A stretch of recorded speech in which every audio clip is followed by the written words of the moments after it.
I understand it is the government's intention to introduce an Imprest supply bill. Imprest supply, second for 2015-16 bill, introduction. The bill is set down for first reading forthwith. Mr Speaker. The Honourable Bill English. Speaker, I move the Imprest supply, second for 2015-16 bill be now read a first time. The question is that the motion be agreed to. Those of that opinion will say aye. To the contrary, no. The ayes have it. The ayes have it. A party vote has been called for. I ask the clerk to conduct a party vote. New Zealand National. 59 votes in favour. New Zealand Labour. 32 votes opposed. Green Party. Opposed. New Zealand First. Opposed. Māori Party. It's in favour. Act New Zealand. United Future. 1 vote in favour.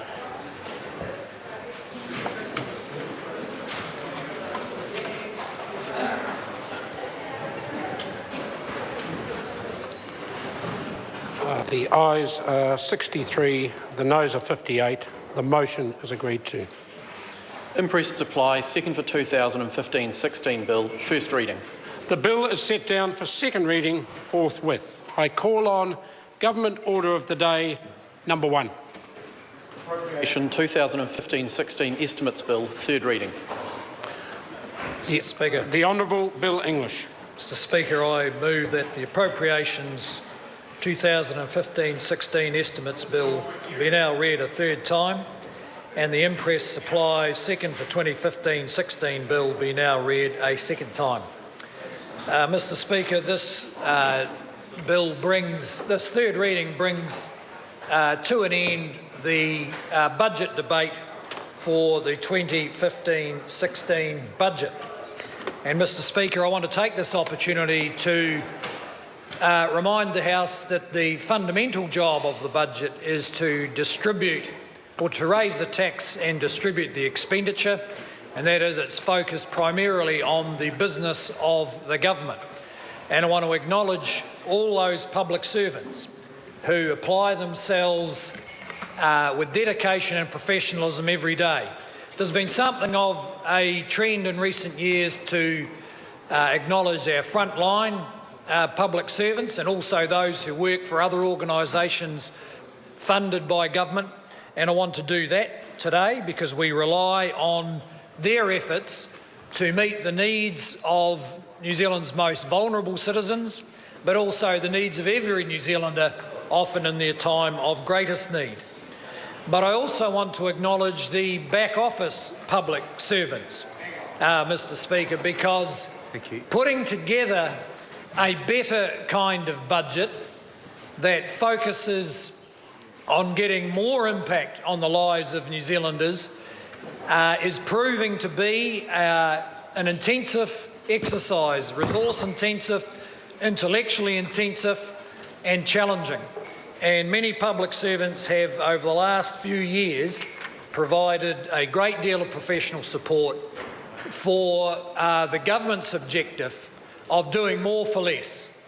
That is, putting together a budget which has new spending at levels that are lower than even now than at any time since the late 90s, and yet, year on year, the government, along with the public service, are producing more services and better services, even though the finances have been tight. And Mr Speaker, this budget that we are debating today is the first to show some signs of the impact, or the second actually, to show some signs of the impact of the government taking a broader view of how to support individual New Zealanders to succeed. At the heart of this budget, of course, was the hardship package. The first increase in benefit levels for families beyond the CPI for 43 years. And I'm not surprised Labor didn't like it. In fact, as I recall it, the record of this House will show that the Labor Party voted against the first increase in 43 years over and above inflation for New Zealand's hardest up families, Mr. Speaker. And alongside that increase, we're also in this budget starting to see the impact of the government's social investment approach. There's been a lot of discussion in the public service, less in the public, about what this amounts to. But it's got some pretty simple principles, and they'll certainly be features of the next budget of the John Key-led national government. Probably as its first principle, it's a focus on the customer. And I use that word deliberately because it makes people feel uncomfortable. But actually, we should treat every single New Zealander who is in need, no matter how difficult or challenging their life is, as someone capable of being hopeful about their future, capable of following their own aspiration from wherever they start, capable of exercising preferences about how we offer support to them. And Mr. Speaker, I know it's been profoundly motivating for ministers, for public servants, for politicians to see some of the analysis that shows what happens for the children in New Zealand, the 1% of them who are born into the most vulnerable, most challenging households, where we know we will spend up to $1 million in today's dollars in the lifetime of that child. And of course that leads to the obvious question, what are we doing now, spending so much money that's not making much difference? That's right. And how could we do it better to change the pretty predictable life course for that young New Zealander? Or another group, 50,000 New Zealanders who basically have bad backs and mental health problems, whose average length of stay on benefit is 20 years. Can you imagine that, Mr. Speaker? 20 years on New Zealand's lowest income, with musculoskeletal problems or carrying the burden of mental illness. And what we've done historically is send them to the doctor, give them a certificate that says they can't do anything, and then send them home. Yep. And that's it. The lazy welfare state, that's what it's done. And we don't think that's good enough. So our ministers have devised a whole new way of digging up the information about those 20 years and giving us the tools to enable us to decide what you can do with a 23-year-old with significant depression. Give them hope so that they don't find themselves on an invalid's benefit until they turn 65 when they go on national super, because we believe that's not good enough for those New Zealanders, Mr. Speaker. So that's what we see the first signs of in this budget, and it's what the next budget will certainly focus on. And Mr. Speaker, that's all happening in the context of a softening economy.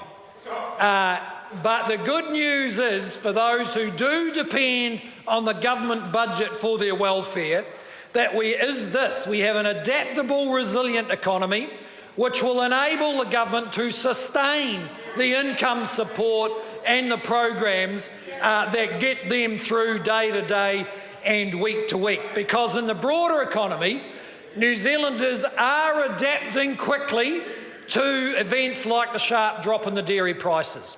They're not sitting around like the opposition with their head in their hands crying, panic, where's the government? They're out there on the dairy farms in the mud in the toughest part of the year, getting on with changing what they do, where they can change it, working out how to get through 1 or 2 tough years because they have long-term confidence. And that's where Labor failed the test. Right. At the first sign of a softening in the economy, did they show long-term confidence in the New Zealand economy and the New Zealanders who make it work? No. They said crisis. Yep. They said panic. They said, where's the government? Well, Mr. Speaker, no one else in New Zealand's doing that. They're getting on with the job. The Labor Party, well, they used to be a sensible, middle-of-the-road party, as exemplified apparently by Stuart Nash. He's meant to be the sensible centre, but he's out there marching against free trade. I never thought I'd see the day when I'd see the sensible centre of the Labor Party marching against free trade. Because if there's one thing we used to all agree on that was at the core of New Zealand's prospects in the world as a small trading economy, it was free trade. And now the right wing of the Labor Party is against it. Mr. Speaker, I'm not, in some respects, I shouldn't be surprised. They withdrew from the bipartisan consensus around the Reserve Bank Act. The Reserve Bank Act's gone, free trade's gone, fiscal discipline will certainly go under Grant Robinson, the spokesman for student unions from the 1980s. In case they're not aware, he's still doing it. Like he was then, he's still doing it, except the students used to be against plagiarism. That was a fundamental principle of university life, is don't plagiarise other people's ideas. Well, I just wish they'd plagiarise ours, because then New Zealanders would think they could support the Labor Party, but instead the Labor Party is getting increasingly dragged to the left, opposing free trade, opposing the Reserve Bank Act, but oddly enough also opposing increases in benefits for New Zealanders, increases in the benefit level. And I've asked the question before and they haven't answered it. If they oppose increases in benefits, what's the Labor Party for? Well, increasingly what it's for is rent a crowd for the Greens. I'm sorry to interrupt the Greens member. form the protests and the Labor Party shows up. But his time has expired. Members, the question is that the motion be agreed to.